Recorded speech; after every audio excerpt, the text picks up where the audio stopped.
Romains 15, versets 23-32, version Bible du Sommeur. À présent, je n'ai plus de champ d'action dans ces régions. Or, depuis plusieurs années, je désire aller chez vous. Et cela pourra se réaliser quand j'irai en Espagne. En effet, j'espère vous voir en passant et je compte sur vous pour m'aider à me rendre dans ce pays après avoir satisfait au moins en partie mon désir de vous rencontrer. Pour l'instant, je vais à Jérusalem pour le service de ceux qui appartiennent à Dieu. En effet, les églises de la Macédoine et de l'Achaïe ont décidé de mettre en commun une part de leurs biens pour venir en aide aux croyants pauvres de Jérusalem. C'est une libre initiative de leur part, mais elle leur devait bien, car si les non-juifs ont eu leur part des biens spirituels qui appartenaient aux Juifs, ils doivent bien, à leur tour, les assister de leurs biens matériels. Lorsque je me serai acquitté de ce service et que j'aurai remis à ses destinataires le fruit de cette initiative, je prendrai le chemin de l'Espagne et passerai donc chez vous. Et je sais que lorsque je viendrai chez vous, ce sera avec la pleine bénédiction du Christ. Je vous le demande, frères, par notre Seigneur Jésus-Christ et par l'amour que donne l'Esprit, combattez avec moi en priant Dieu pour moi, qu'il me fasse échapper aux incrédules de la Judée et permette que l'aide que j'apporte à Jérusalem puisse être reçue favorablement par ceux qui appartiennent à Dieu.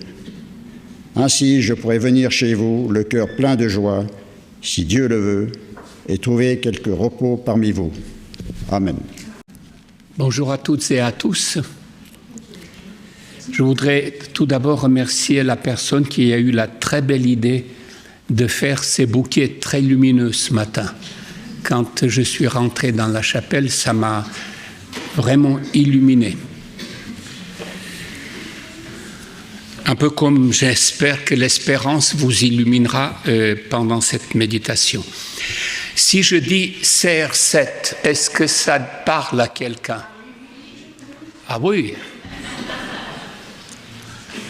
C'est quoi le CR7?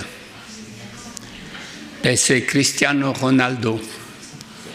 Alors, je voudrais juste vous lire quelques phrases qu'il a prononcées lors du dernier mondial de football.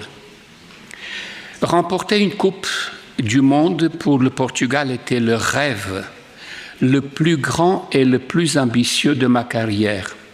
Heureusement, j'ai remporté de nombreux titres de dimension internationale, y compris pour le Portugal.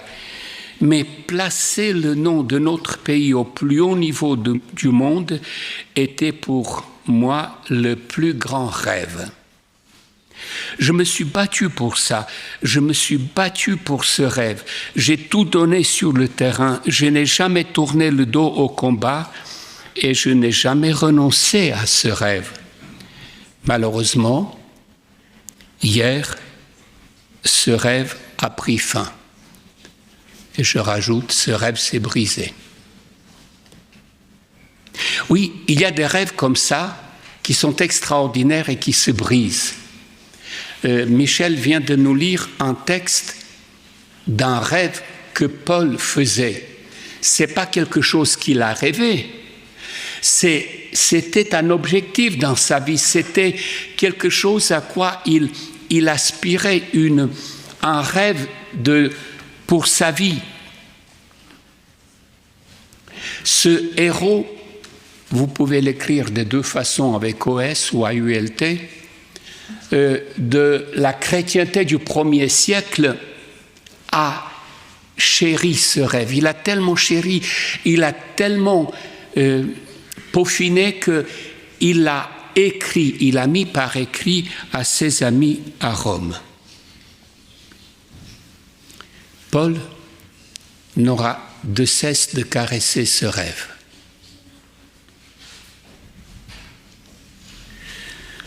Mais vous connaissez la fin de cette histoire. Ce rêve s'est brisé. Paul n'a jamais réussi à réaliser ce rêve. Les rêves sont indispensables. Chacun de nous rêve à quelque chose. Jacques Brel disait « Les hommes sont malheureux parce qu'ils ne réalisent pas leurs rêves, les rêves qu'ils ont. » Or, combien de rêves ont subi le même destin, la même chose que le rêve de Paul ou que le rêve de Ronaldo? Comment avez-vous réagi lorsque ce rêve s'est brisé? Est-ce que vous vous êtes dit, tant pis, je ne veux plus rêver parce que si je n'arrive pas à réaliser ces rêves, je ne veux plus rêver. Ça serait dommage de rester sur un échec, même sur un rêve brisé. Je vais rapidement vous raconter l'histoire de Dan Miller. Il habitait dans l'État de Washington et il voyait les montagnes qu'il admirait beaucoup. Il y avait le fleuve Columbia. Au bord de ce fleuve, il a joué avec ses amis. Mais à chaque instant, il n'avait qu'un rêve. C'est devenir basketteur professionnel. Au moment où il commençait à rêver, il était à peine plus haut que le ballon de basket. Et il a persisté dans ce rêve. Il a fait tout ce qu'il devait faire, tout ce qu'il pouvait faire pour devenir basketteur. C'était son rêve. À 15 ans, on a constaté qu'il avait du talent, qu'il monte. On disait même, il deviendra pro. Et puis un matin,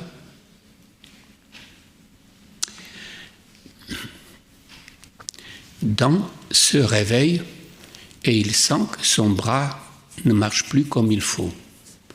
Il a des fourmillements. Il y a quelque chose de bizarre. Le soir, il était couché au lit, la polio a frappé. Un bras était totalement paralysé, l'autre, il était partiellement paralysé. Il avait une jambe qui était paralysée. Le rêve de Dan s'est brisé. Il s'est brisé par une maladie. Il s'est battu. Il s'est battu pour survivre. Et au bout de quelque temps, quand le médecin lui a dit que c'était bon, qu'il va pouvoir continuer à vivre, Dan s'est posé la question, est-ce qu'il valait mieux mourir ou rester paralysé comme il est resté? Ce qui a sauvé Dan, c'est qu'il s'est remis à rêver. Il s'est remis à rêver au basket. Alors, dans un premier temps, dans sa chaise roulante, il est allé sur le terrain du basket. Il a regardé, il faisait des tours. Il est allé sur la ligne des lancers francs. Il rêvait. Mais le ballon qui était devant lui, il ne pouvait même pas le soulever. Alors, il a dit à ses parents, est-ce que vous pouvez m'acheter un plus petit ballon? Ils lui ont acheté un plus petit ballon et avec le bras qui lui restait valide, il s'entraînait. Il s'entraînait pour faire un panier. Il a réussi le premier panier. Il sourit, il recule un peu et il recommence. Il recommence et puis il demande à ses parents de lui acheter un ballon plus gros. Et puis il s'entraîne. Et puis Dan réussi finalement 96 des 100 lancers francs. Même des professionnels ne réussissent parfois autant. Le rêve l'a poussé, le rêve l'a soutenu, le rêve l'a fait avancer, le rêve a réussi à faire de lui quelqu'un qui réalise une partie de ce rêve. Après les études secondaires, il s'est inscrit à l'université et il a demandé à être inscrit dans l'éducation physique. Lorsque les professeurs ont vu Dan dans sa chaise, ils ont lu le certificat médical qui le dispense des activités physiques. Ils ont essayé de le décourager, de lui dire « Mais Dan, tu ne pourras jamais devenir un basketteur. » Mais Dan a dit « Je veux absolument obtenir le diplôme d'éducateur physique et entraîneur de basket. » Au bout de 4 ans, il a obtenu son diplôme. Il a obtenu aussi un poste à Seattle. Il est devenu un entraîneur de basketteurs et il a commencé à rêver. Il a commencé à rêver de nouveau, de transmettre cette passion, de transmettre cette volonté de vaincre à d'autres, pour qu'ils puissent réaliser leurs rêves, pour qu'ils puissent devenir des basketteurs professionnels, des basketteurs gagnants.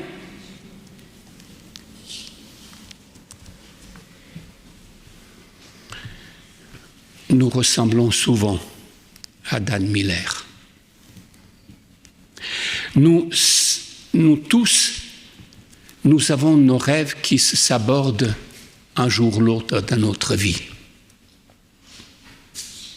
Mais est-ce que nous avons la volonté de Dan de continuer à rêver? De continuer à rêver, à faire des nouveaux rêves? Nous reviendrons sur Dan vers la fin de la méditation. J'ai fait partie, dans ma jeunesse, des explorateurs. Pendant mon adolescence, et en ex-Yougoslavie, on avait l'habitude de lire la Bible en une année. Ça nous faisait lire à peu près 3 chapitres par jour, et le samedi 4 ou 5, ça dépendait. J'étais assez accro.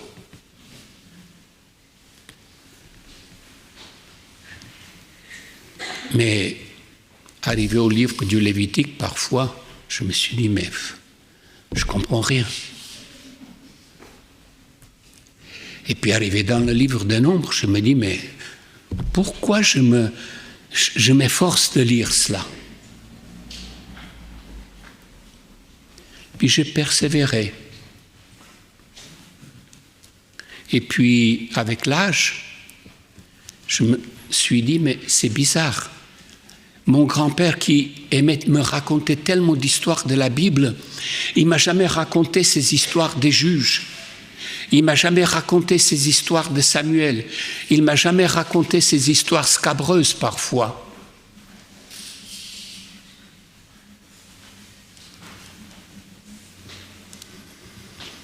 Je m'étonnais que ces histoires soient dans la Bible.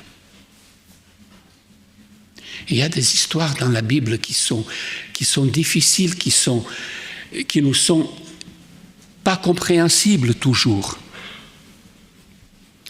Mais maintenant, je continue toujours à lire la Bible, mais j'ai une autre vision. Je me dis, c'est extraordinaire, parce qu'elles sont justement là. Parce que je me rends compte que Dieu est capable d'aimer une Rahab, prostituée païenne. Je me rends compte qu'il est capable d'aimer un Abraham, non seulement quand par la foi il quitte son foyer dans un pays où il ne sait pas où il va se trouver, mais il aime aussi lorsque tout penaud et tremblant il doit se présenter devant Pharaon parce qu'il a menti. Je suis ému que Dieu aime Isaac, qui était capable de s'allonger sur l'autel du sacrifice et qui était un si mauvais père, qui faisait des différences. Je me dis, Dieu a aimé Jacob le trompeur, Rahab la prostituée, David l'adultère, Pierre le lâcheur. Et je pourrais continuer la liste.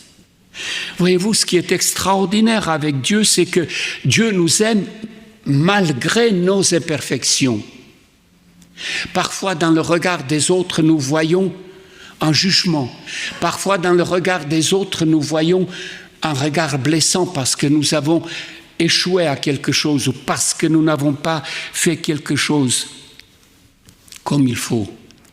Mais tel n'est pas le regard de Dieu. Dieu nous aime malgré nos imperfections.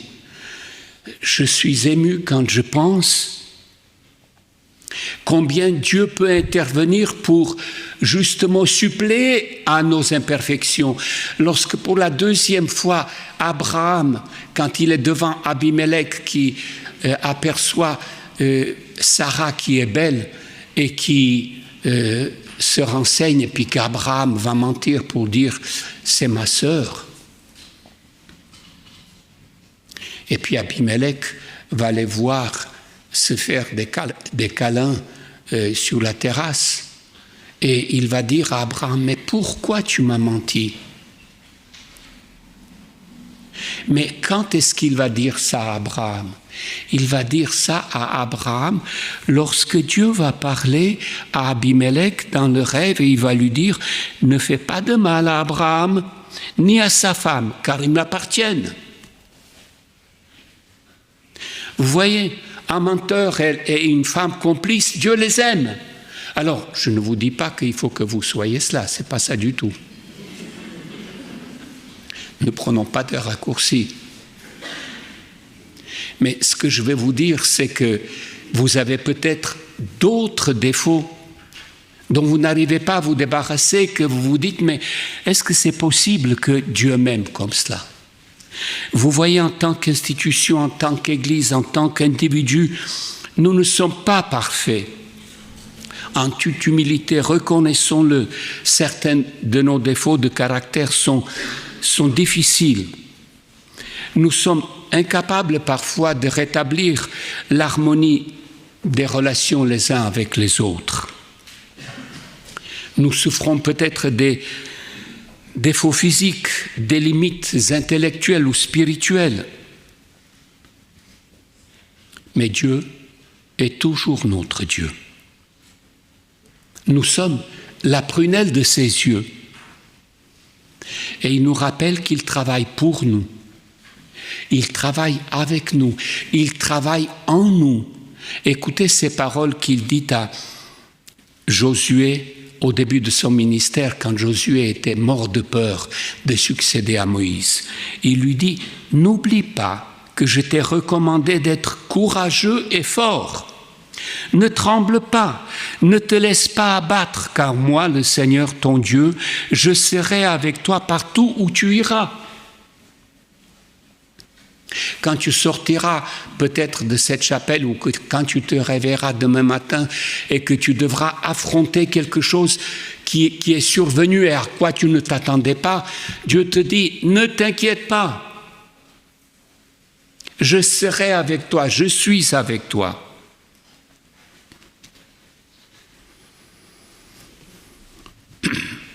Notre plus grand besoin est d'admettre nos imperfections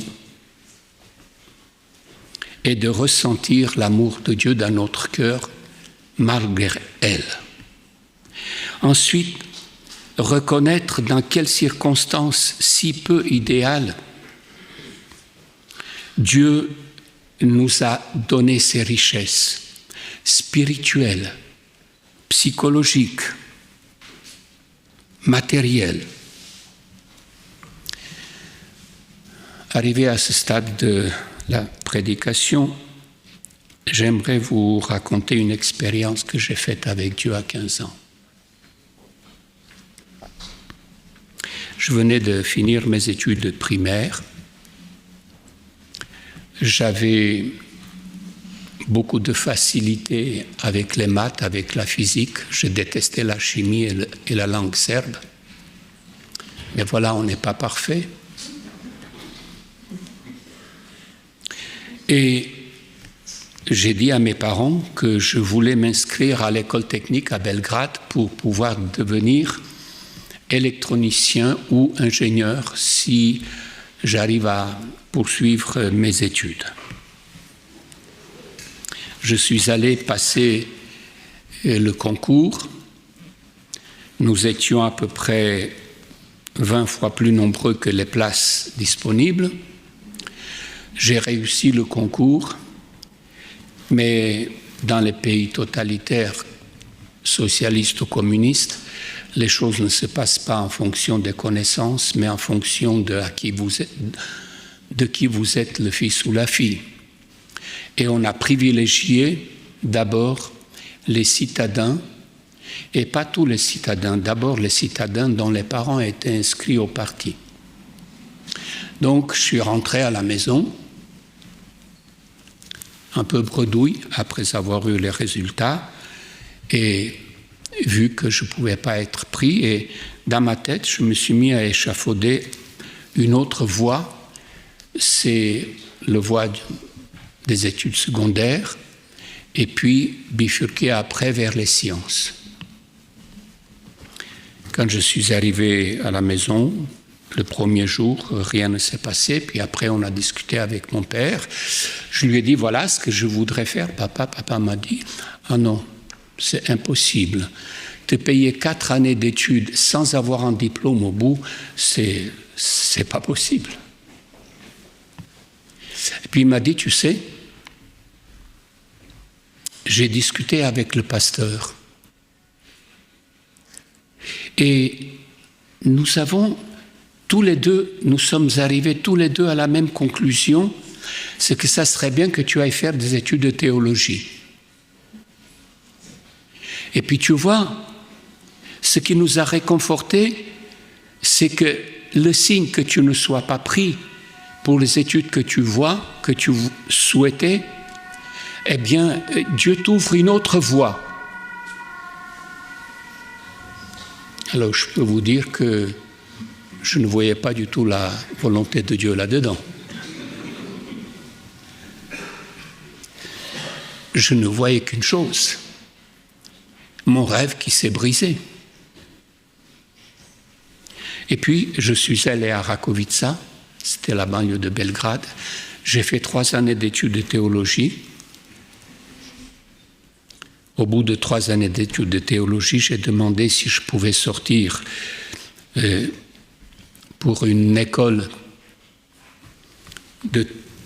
donc adventiste à l'Occident. Je pensais aller à Newbold.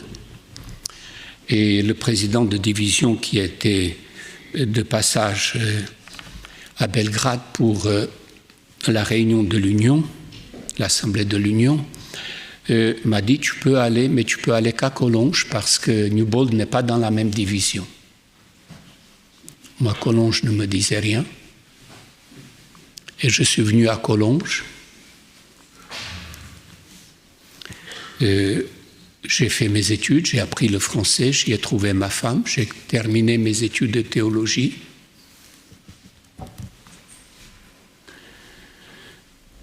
Et ça m'a permis,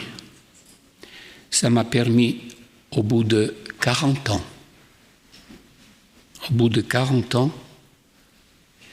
de voir que le rêve qui s'était brisé s'est transformé en espérance.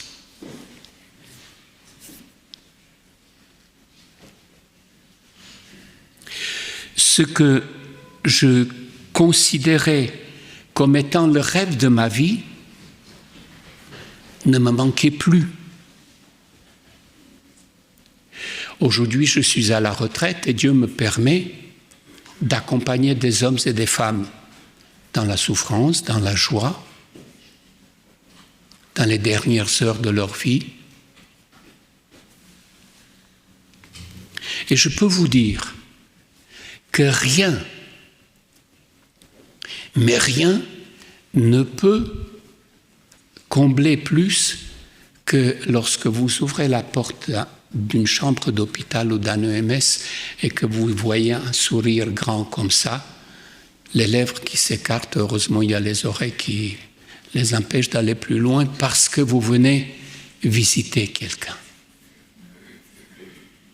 Je peux vous dire qu'il n'y a rien de plus exaltant quand vous levez le téléphone, vous prenez le téléphone et qu'à l'autre côté la voix vous dit « Allô » et vous dites et je dis c'est Zoran, et puis d'entendre le sourire dans cette voix.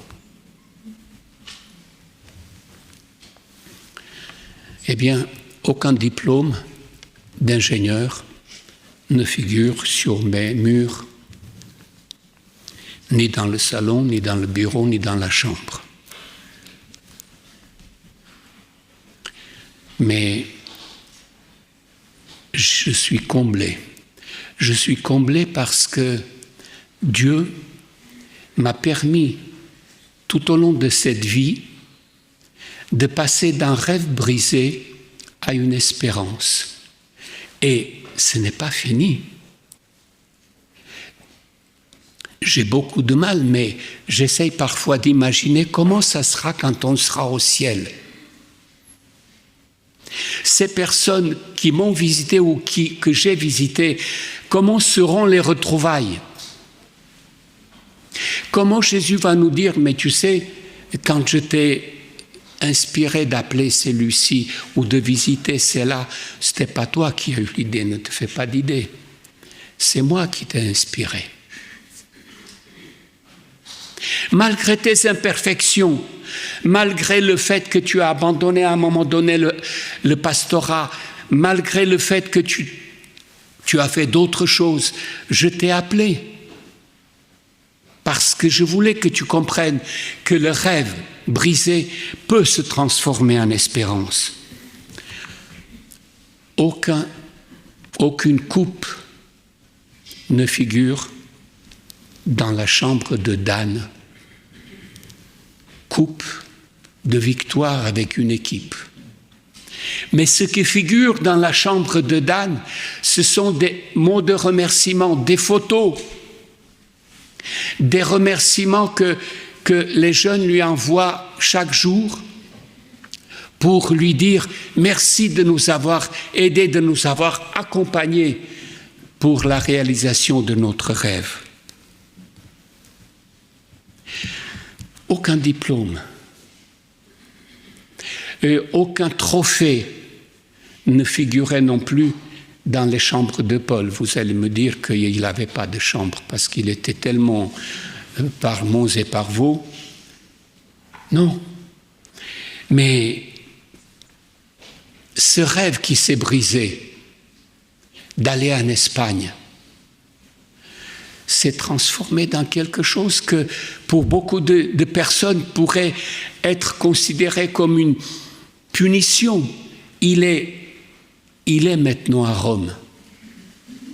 Il est maintenant à Rome, mais enchaîné dans une géole. Je ne sais pas si les membres de l'Église de Rome sont venus lui rendre visite. Le texte ne nous le dit pas. Il y a des personnes, en tout cas d'autres collaborateurs qui sont venus.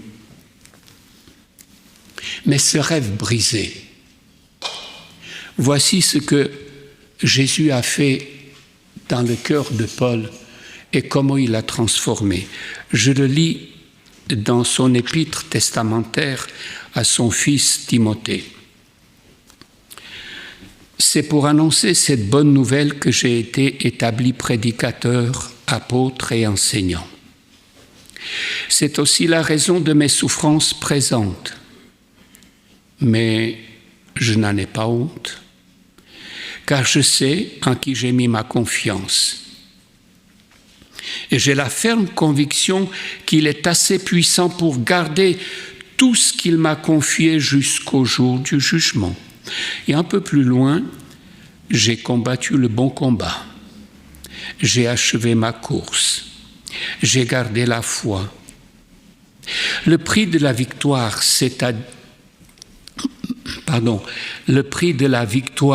c'est-à-dire une justice éternelle, est déjà préparé pour moi.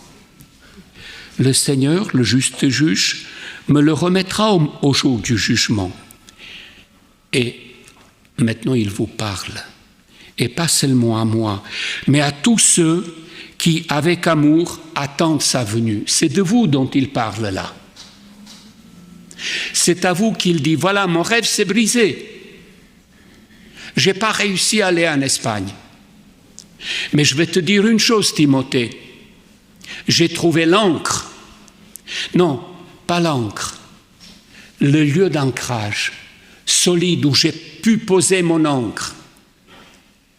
Et je sais en qui j'ai cru. Je suis maintenant enchaîné.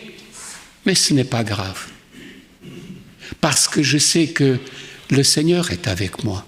Et parce que je sais qu'un jour je serai avec lui. L'Espagne non plus ne figure pas dans les trophées de l'apôtre Paul. Mais une relation forte, indestructible avec Jésus. Quels sont tes rêves ?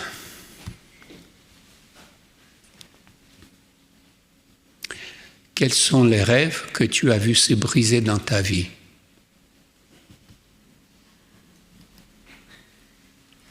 Comment as-tu survécu à cette fracture ? Sur quel horizon ces rêves devaient-ils déboucher ? As-tu laissé l'espérance métamorphoser ces rêves brisés ? Si tel n'est pas le cas, ne te décourage pas. Avance aux côtés de Jésus. Tu verras comment patiemment, mais sûrement, il transforme ce que tu considérais comme cassé, comme brisé, en un avenir plein d'espérance. Je voudrais juste vous laisser un dernier mot que j'emprunte à mon mentor, en tout cas livresque, à Jacques Ellul. L'espérance n'est en effet ni l'espoir sociologique, ni même la foi, mais le surgissement d'une lumière lorsque tout est nuit.